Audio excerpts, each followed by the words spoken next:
Howdy. This is day 2 at Cedar Point. If you don't know what Cedar Point is, it is an amusement park located in Ohio, and it has a lot of the best roller coasters in the world. And so the first ride that we wanted to go on was Blue Streak.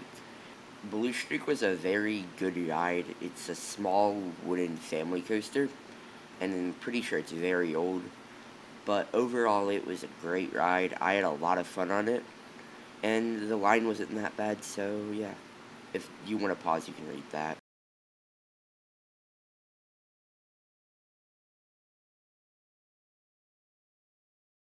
As you can see, the next ride that I went on was Val Raven. This is a B&M dive coaster, and was really good, but I've been on better if you've been on Girthin at uh, Busch Gardens, Williamsburg. But the ride itself was still really good in my opinion. I liked the first drop, of course, but the only thing I had a problem with was on the day that we went, the operations were very, very slow. I did want to include a little part about the new ride. I'm going to hopefully make a full video of describing the new ride, but it is going to go right next to Valraven. But the only issue I have with it is it's also going to have a vertical drop, and I feel like it's going to not fit with Valraven and then this other ride that has a very similar first drop, if that makes sense. But as you can see, there's this weird area that there's really nothing happening, and this is the area that they're going to build this new roller coaster.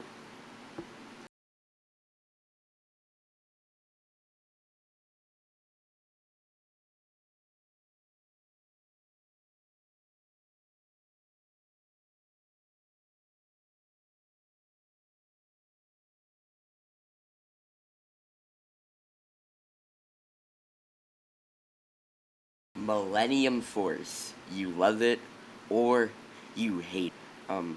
I liked it. I don't know if that means I don't like good rides or something, but it was good. It's not the best of the hype or gigas, and it's not even the best of the intimate gigas. I think that 305's better in King's Dominion, but it's just such a pretty ride, and in my opinion, it has the best view out of any roller coaster.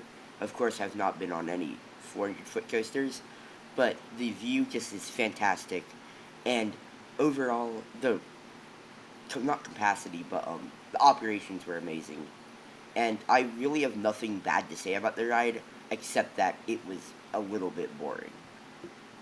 I'd say from around this point on, stuff just didn't go to plan.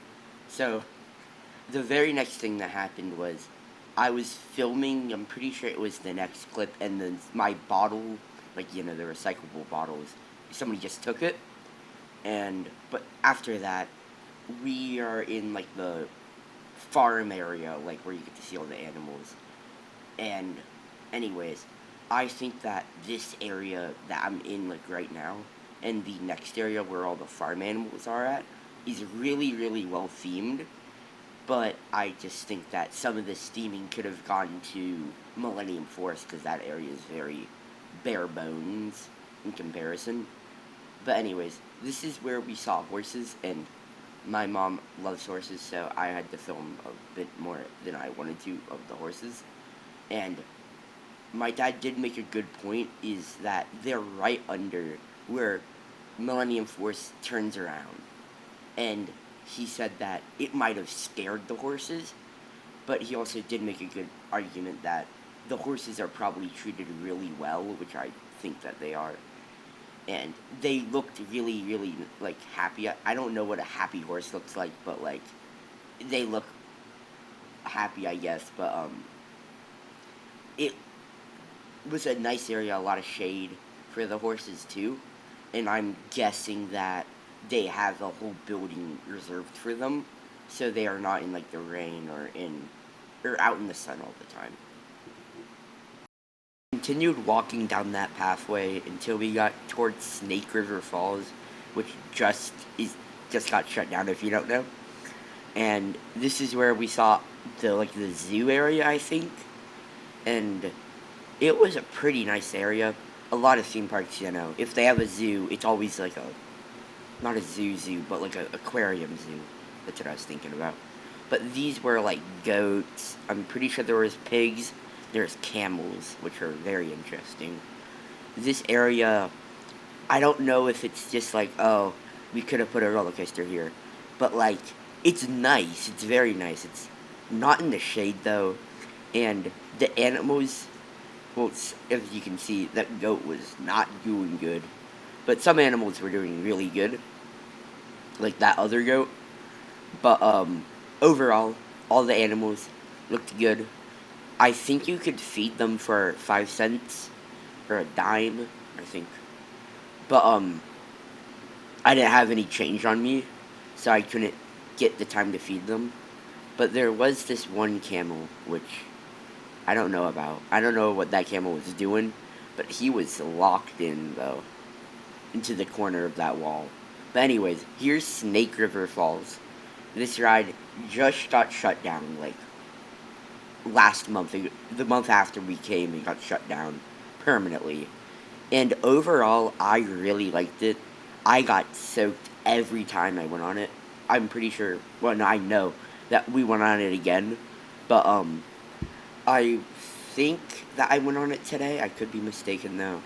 But overall, I loved it. The only issue I had with it was painful to get back onto, like, the dry land, because you had to walk over a bunch of grates.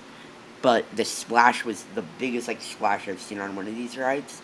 And overall, I loved how it was themed to, like, that farm area. And it really bridged the gap between the farm and the Wild West. Another thing that we went on was the Cedar Creek Mine Ride. This was our first time going on it. And it was really fun. It reminded me a lot of, and it was really good. Yeah, that's about it. It was good. It was a family coaster, and it was made in, like, probably 1900s. So after the Gold Rush, we had the two big rides, Steel Vengeance and Maverick. Um, Again, Steel Vengeance, very, very good ride, but I don't know if it's me becoming more familiar with roller coasters or what. It just didn't hit the same, but the ride that did hit really, like, that I thought was really fun was Maverick. And if you don't know, Maverick was made by Intamin, the same people who made Millennium Force, and it was a very fun ride. It was the only ride I got to get my dad on, but besides that, I had a great time. All of the transitions were very whippy. Another great thing about Maverick was that there was no part that felt like it didn't match with the rest of the ride. Every part was accelerating, but RIP that Heartline roll, if you know, you know. But, anyways, if you liked the video, give it a like. If you subscribe, you subscribe. But, if you want to see part 3, where I do more of Gatekeeper and other rides, I'll see you in a week. Hopefully.